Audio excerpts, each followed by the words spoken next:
सम्पूर्ण साथीहरूलाई स्वागत छ। आज हामी शिक्षक लाइसेन्स माध्यमिक तहको चाहिँ नयाँ पाठ्यक्रमको बारेमा छलफल गर्छौँ। अहिलेको पाठ्यक्रम 2078 12/2 गतेदेखि लागू भएको हो। यो नयाँ पाठ्यक्रम हो र यसको बारेमा चाहिँ छलफल गर्छौँ। यसमा चाहिँ के छ भन्ने कुरा हेर्नुपर्ने हुन्छ है। पुरानो पाठ्यक्रम फरक थियो, तर अहिलेको पाठ्यक्रम चाहिँ अब्जेक्टिभ क्वेसनमा मात्रै डिपेन्ड हुन्छ। अहिलेको पाठ्यक्रम अनुसार चाहिँ अब एक्जामिनेसनमा चाहिँ क्वेसनहरू 50वटा क्वेसन सोध्छ र त्यो एउटा क्वेसन बापत 2 नम्बर अथवा 2 अङ्कका दरले चाहिँ 100 मार्क्सको चाहिँ टोटल हुन्छ भन्दा उत्तीर्णाङ्क चाहिँ 50 हुन्छ है। समय चाहिँ 1 घन्टा हो यसको।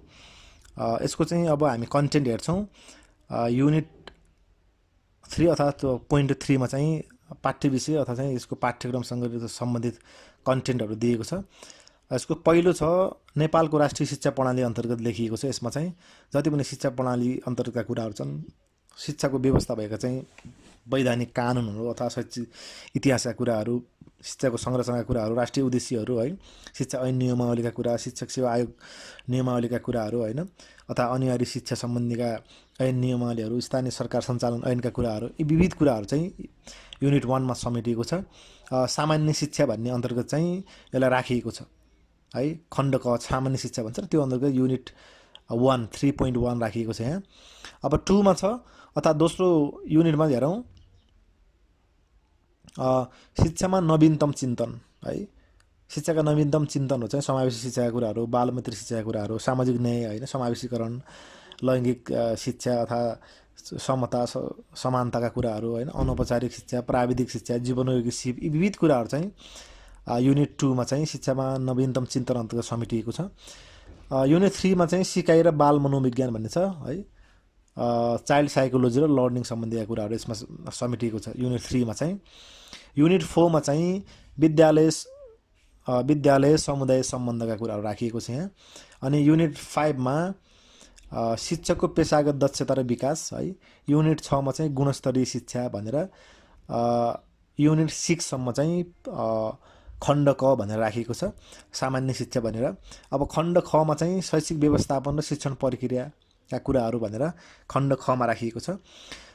युनिट 7 देखि छ यसमा चाहिँ शैक्षिक सुशासन र नेतृत्वका कुराहरू राखिएको छ। युनिट 8 मा चाहिँ कक्षा कोठा व्यवस्थापन तथा शैक्षणिक योजना भन्ने राखिएको छ। युनिट 9 मा चाहिँ पाठ्यक्रम तथा विद्यार्थी सहायता प्रणाली भनेको छ है। अनि युनिट 10 मा चाहिँ शिक्षण विधि र शैक्षणिक प्रक्रिया अन्तर्गतका कुराहरू राखिएको छ यहाँ चाहिँ। अनि युनिट 11 मा चाहिँ विद्यार्थी मूल्याङ्कनका कुराहरू छन् भने युनिट 12 मा चाहिँ शिक्षण सिकाइमा चाहिँ अनुसन्धान र प्रयोग है, हामी कार्यमूलक अनुसन्धानका कुराहरू गर्छौँ। यी कुराहरू चाहिँ यसमा चाहिँ समेटिन्छ।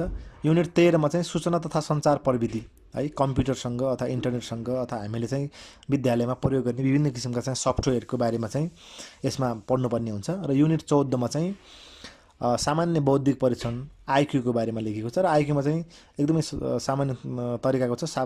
शाब्दिक बौद्धिक परीक्षण, शब्द ज्ञान परीक्षण, समरूपता, शाब्दिक वर्गीकरण है, श्रेणीक्रम र समस्याहरू, छुटेका सङ्ख्याहरू पुरा गर्ने, भिन्न र दशमलव, प्रतिशत र अनुपात, नाफा नोक्सान भन्ने चाहिँ यसमा राखिएको छ।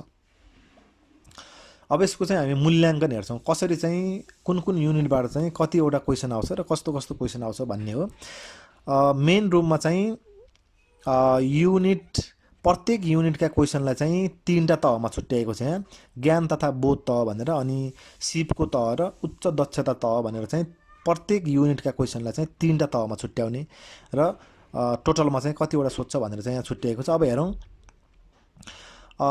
खण्ड ख को चाहिँ खण्ड क को सामान्य शिक्षा अन्तर्गत नेपालको राष्ट्रिय शिक्षा प्रणाली भन्ने टपिकबाट चाहिँ जम्मा 4वटा क्वेसन सोध्छ र यसको मार्क्स चाहिँ, यसको अङ्क चाहिँ 8 हुन्छ। 4 × 2 गऱ्यो भने 8 मार्क्स हुने भयो।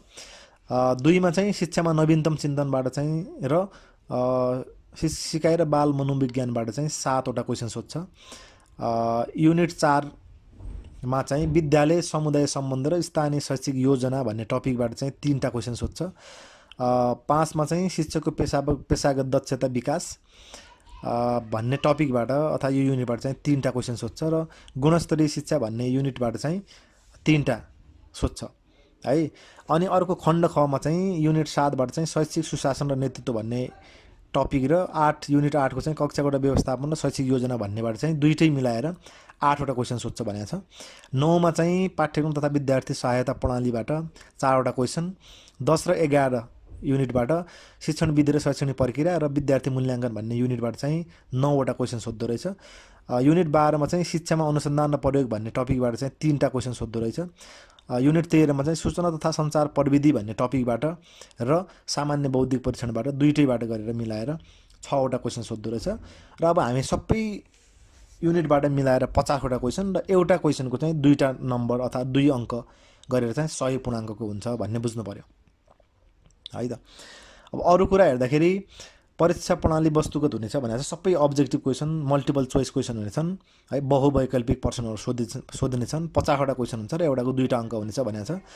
वस्तुगत प्रश्नहरू तयार गर्दाखेरि लेभलका वाइज छन् है। पहिलो लेभलमा चाहिँ 40% सोध्ने भनेको छ। 40% भन्ने बित्तिकै 20वटा क्वेसन भयो। अनि लेभल 2 को चाहिँ 30% भनेको छ। 30% भनेपछि 15वटा क्वेसन भयो र लेभल 3 बाट चाहिँ 30% भनेपछि त्यहाँबाट पनि 15वटा क्वेसन सोध्दो रहेछ। सबै गरेर चाहिँ 50वटा क्वेसन हुन्छ।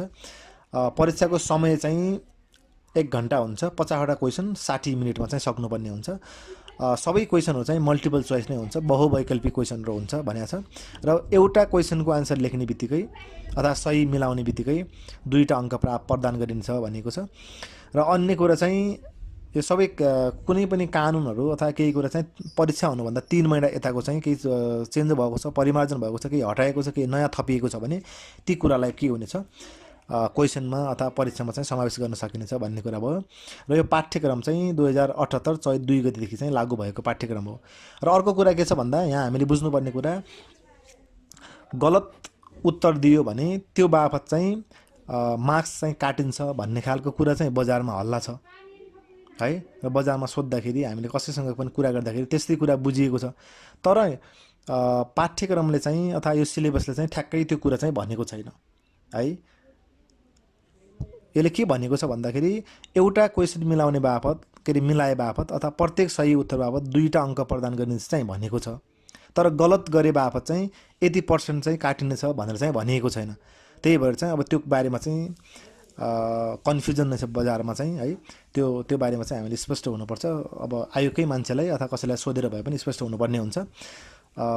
अरू कुरा चाहिँ सामान्य छ, हाम्रो अन्य शिक्षक सेवाको जस्तै है। कोर्स त पुरानो हो तर चाहिँ उत्तर दिने अथवा क्वेसन सोध्ने प्रक्रिया मात्रै, पद्धति मात्रै चेन्ज भएको छ। विषयवस्तु चाहिँ पुरानै अथवा पहिलाकै परीक्षामा सोधिएको अथवा पहिलाकै पाठ्यक्रमसँग मिल्दोजुल्दो छ। ओके साथीहरू, आजको भिडियोमा चाहिँ हामी सामान्य रूपमा चाहिँ यही माध्यमिक शिक्षाको चाहिँ अध्यापन अनुमति पत्रको चाहिँ पाठ्यक्रमको बारेमा छलफल गऱ्यौँ। फेरि अर्को अथवा अरू भिडियोमा चाहिँ हामी यस कोर्सको बारेमा पनि छलफल गरौँला। Thank you so much.